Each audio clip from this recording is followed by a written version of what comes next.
Mike Schmaltz, Rich Hoyt, back at Cintas Center. GoXavier.com for Xavier women's basketball. We're joined by Bill Keating, a partner at Keating Jr. and Clecamp, one of the prominent Cincinnati law firms. And you were one of the driving engines behind the success of the women's Crosstown class. We've got a great game this year, a double overtime thriller. The Musketeers, of course, win it. That makes it good for us. It also makes it good for you. We've got a lot of interest around town. Tell us a little bit about how your efforts started to make that really a premier event for women's sports here in Cincinnati.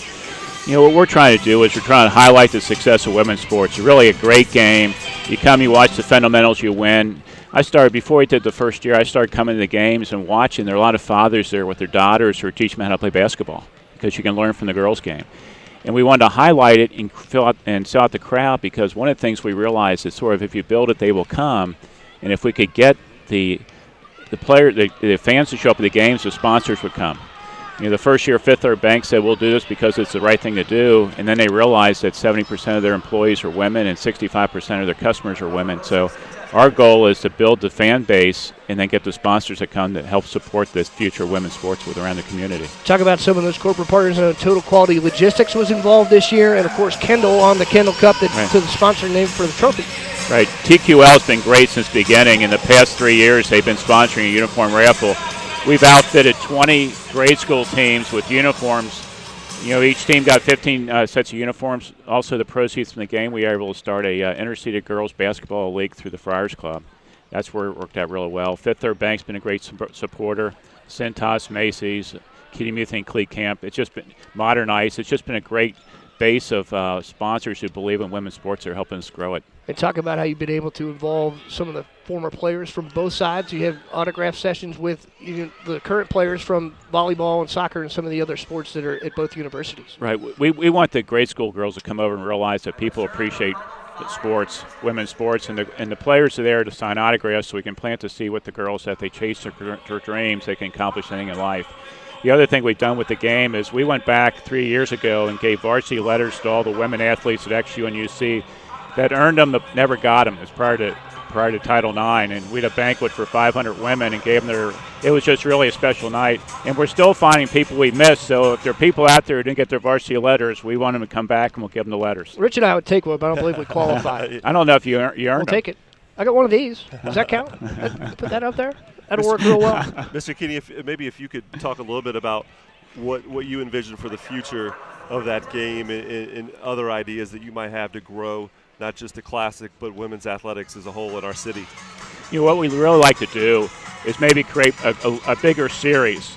So it's actually UC. We still have a soccer game, a volleyball game, the women's basketball game, and we create the interest because it's more than just women's basketball within this community. There's a lot of great women's sports, and we have some great athletes who've gone on to, you have Heather Mitz who played on the U.S. Olympic team, and it's special. And so we're trying to figure out a way to get more people to games, but do it beyond just basketball. And we're involved with the Greater Cincinnati Northern Kentucky Women's Sports Association, which is trying to promote women's sports. And we have an annual dinner each year where we award the top women athletes in the community on the high school and college level with players of the year in all the different sports and the top coaches. And that banquet takes place in April, and we're soliciting nominations now for the top players. So if you're a high school coach or a parent and know some great players at the different high schools in town or the colleges, nominate them. Amber Harris won it a couple years ago, then Phillips won it a year after that for College Player of the Year. Mm-hmm. We're just trying to recognize and support the women's programs. Talk about a little bit more about in the area. You talk about gaining some scope and some regionality maybe to it. Northern Kentucky now into Division I is a Division I program, and these Wright State Raiders right up the road, or even the Dayton Flyers, any chance we might be able to involve them in future years? Our original goal was to try to sell out four college events each year. NKU has had a great program for years. Jane Meyer, who was the athletic director for years, has really been one of the proponents of women's sports. She's done a wonderful job, and we've been working with her since the beginning. And you look at the leadership of her and Jean Dow and Ann Ernst and others who, one, created the Women's Sports Association, but also have gone back and tried to promote the sport. And these are the pioneers that got it all started. They're the ones making their own uniforms, driving themselves to the games to be able to create the interest of women's sports so it started. And we're trying to, so we have to expand beyond XU and UC. We're just trying to figure out how the venues and how to do that. We also want to do it on a high school level. Great. Well, we certainly appreciate your time today, and thanks for all the work that you do in the community for Thank you. not just women's athletics, but for everything that you do. Appreciate it. Thank you. You know, Amy Wall's done a great job. She, you know, you look at the coaches as being the deans of the sports, and she's out in the community. She's teaching. She's getting excitement about it. She's done a tremendous job, and you got to be congratulated. You got to have a great coach there. Yeah. Thank you. We're lucky to have her. Thank you. Well, thanks for all your efforts. We're, of course, proud to be involved with this program, proud to be involved with all the efforts that you're putting together to help women's sports here in the Tri-State. You know, you have to keep broadcasting the games and get people to listen to them. They'll show up. So what you're doing is perfect. Thank you. Thank you. Thank you very much. Great to meet you. Yeah,